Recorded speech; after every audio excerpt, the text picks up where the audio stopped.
What is going on, guys? MJ2005 Gundam here, and welcome to the March 2022 episode of Gunpla News Roundup.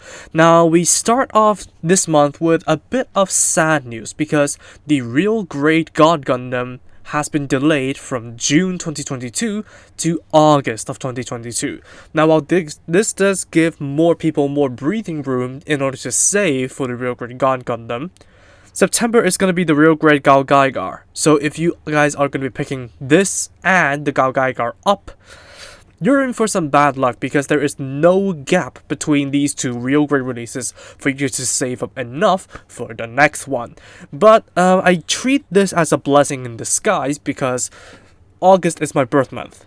So if they actually release it in the week that is nearest to my birthday, I'm gonna have something to enjoy my birthday with. Plus, I may be picking up a second one of these for a custom build. So I'm so looking forward to that, given that year 3 of university isn't gonna be batshit crazy like this year. Now, moving on to some actual news now, something that we haven't covered before. This is going to be the P-Bandai high-grade RX-78 O2 Gundam Cucuruz Doan's Island version and Doan's Zaku.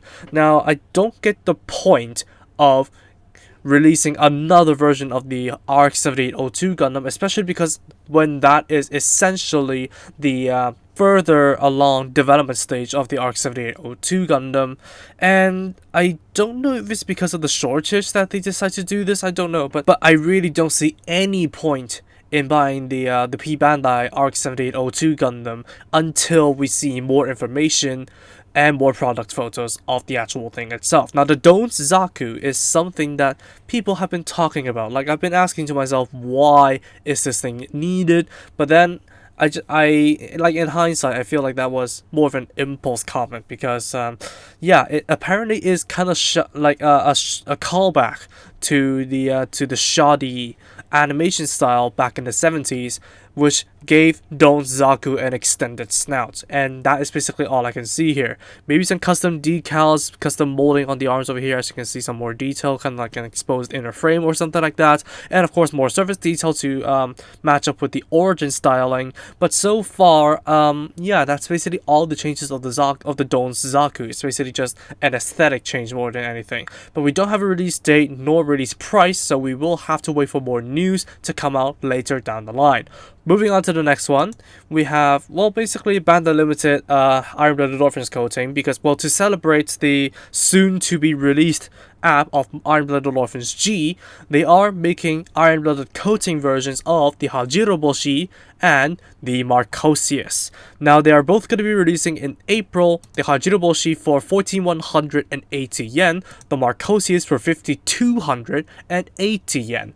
So, yeah, hopefully that would imply that the app is going to be released in sometime in April, because of course we have a new Gundam frame coming in April, which is going to be the Gundam Asmodee. So to go along with that, we have both versions of the Gundam Marchosias in Iron Blooded coating versions.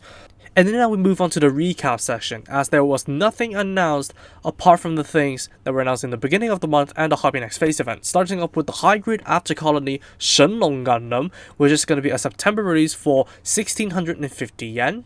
The Warlock Aegis Gundam for a July release for 880 yen. The Leif Gundam GP04 for an August release for 880 yen. The Shining Grasper Dragon for an August release for 770 yen. The Zhao Yun 00 Gundam Command Package for a September 2022 release for 1100 yen. And finally, the P-Bandai high-grade Phantom Gundam for a June 2022 release for 2,750 yen. Moving on to the release schedule for April, the Gunpla that we get, first of all, in the 9th of April, we get the entry grade New Gundam. So there is now a third alternative for a 1:144 scale New Gundam to choose from in the market. Moving on to the 16th, we have the high-grade Gundam Asmodee, or if you want to base it off of the Japanese katakana, the Gundam Asmodeus. So we are going to be getting the Gundam Asmodeus in the middle of the month, so I will be reviewing that, so hopefully maybe that is when the app would release. I don't know. I'm feeling a little bit cynical about the Gundam Asmodee, but I'm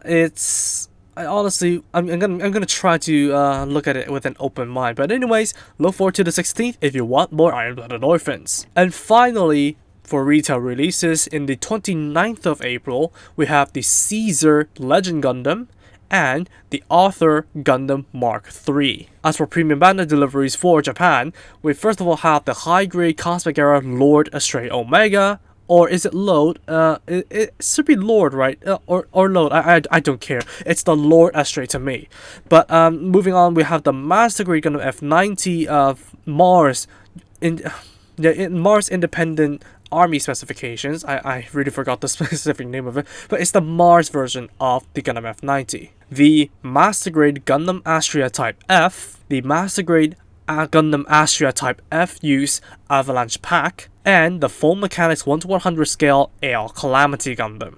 So that is basically going to wrap it up for this episode. Like I said, there isn't really much that was announced outside of the Hobby Next Phase event and the premium Bandai stuff that was announced in the beginning of this month. But if there is anything that is going to be further announced after this video is posted, I am going to be making shorts to announce them as well. But for now, this is where I'm going to end the videos. So thank you all so much for watching. Drop a like and comment if you liked the video, follow me on social media with the links down below, and don't forget to subscribe to the channel for future content of mine. And that's gonna wrap it up. Thank you all so much for popping by.